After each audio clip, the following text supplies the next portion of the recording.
Same thing, Muay Thai, that is really strong is the way to clinch. Okay, and clinching is a form of like grappling standing up. Me, I'm clinching him. I'm grabbing him in some form, and we're throwing either usually elbows or knees. In this instance, knees.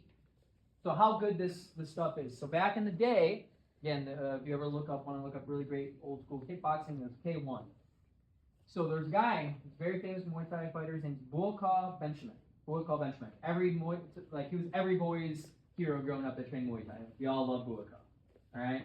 And Buakaw went into K1, which was a Japanese organization, and absolutely decimated all the best Japanese fighters. And I'm not sure if you know this, but some of the Japanese are a little slightly racist. So what they did was the next year when he went to go fight, they're like, oh yeah, you can no longer clinch and throw knees. You can only throw one knee. And then after that, he won again, and they're like, okay, so now you can't clinch at all. They're literally just like so butthurt that a Thai is whooping the shit out of him. Like, it's just a thing.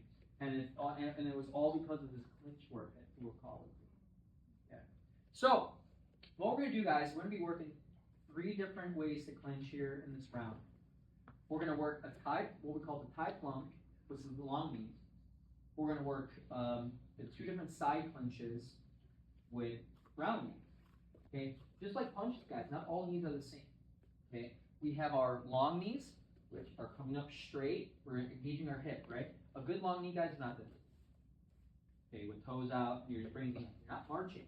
If I'm throwing my hip forward, okay, my hip is the source of power. My knee is just the extension. Okay, and when I do this, I'm also pulling my heel to my butt, using my toes back. Okay, those are what's called long knees. And then we also have round knees, which are like our round kicks.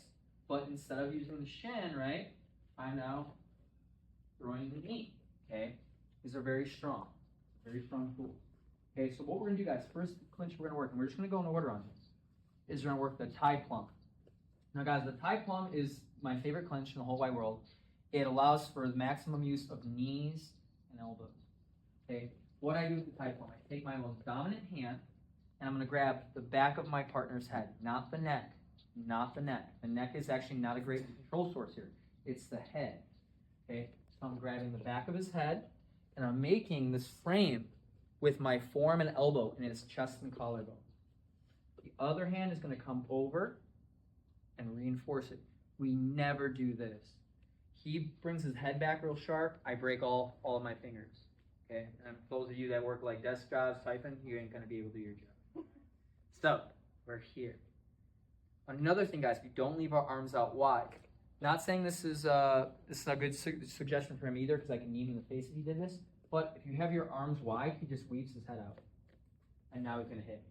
Boom. All right? We don't allow that. What we got to do, guys, is create almost like a giant pair of scissors or shears with our elbows. And we're curling our arms forward. Okay, so I'm here. Okay, try to get her out, Rob.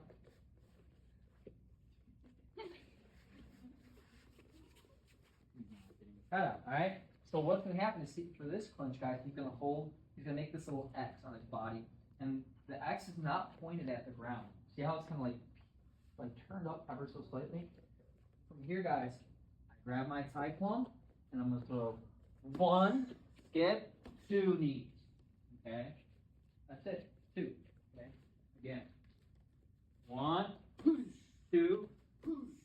Notice, guys, I'm not just holding him. I'm actually pulling him into the knee. I'm pulling him into the knee. Okay?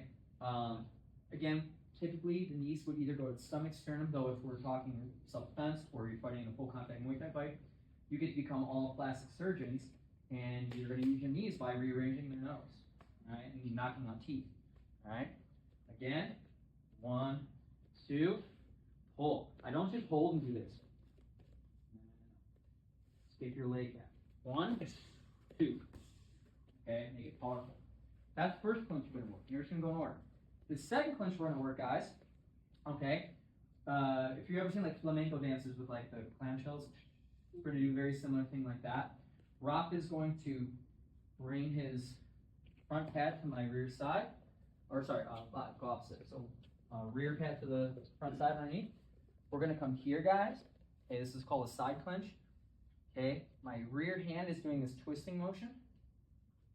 Grabbing here. Okay, and back of the head, not neck, back of the head. Okay, my elbow's not up, down. It's creating a frame on the side of his head that I could at any point clock him with an elbow. Okay, if my head's up, if my elbow's up, it's gonna like weirdly go across his head. I want to go right in his eye. I want to cut him right above his eye. Okay, we're here, we're here. Now if we're here, I'm gonna pull him into the round knees this time. I go one, like have it kind of up more. There you go. 1, push, 2, push. Okay, that's our next clinch. I was gonna have this work for you the other side, but let's just work these two. Okay, again, we're here, side clinch. The rear hand is reaching for the back of the head. Okay, elbow framing, grabbing the tricep.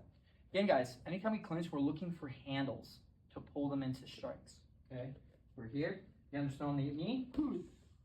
And those are round knees. They're not coming up straight. They're coming here. Okay, the angle is around here. Okay, so we'll just work. We'll continuously work these two. Again, let's go back to the type one. Makes that X. Again, there's a normal X on the body. Dominant hand, secondary hand, hinge. 1, push, 2, push. Okay, then he's gonna move that pad there. Here, tricep, back of the head, push, push. Throwing those knees. And then we separate, we just go through these. These are two very basic clinch guys. There's like a plethora of different clinches and variation on clinches that we can do. We'll also go on one next where we're gonna actually hit a sweep from it. But this is our two. Okay. You guys have any questions on this before we start? Favorite point of contact is the obliques or the head. Yeah, so if I'm doing, let's say he just moves this out, let's say I'm just doing this here. So if I'm doing the round knee, it could be either.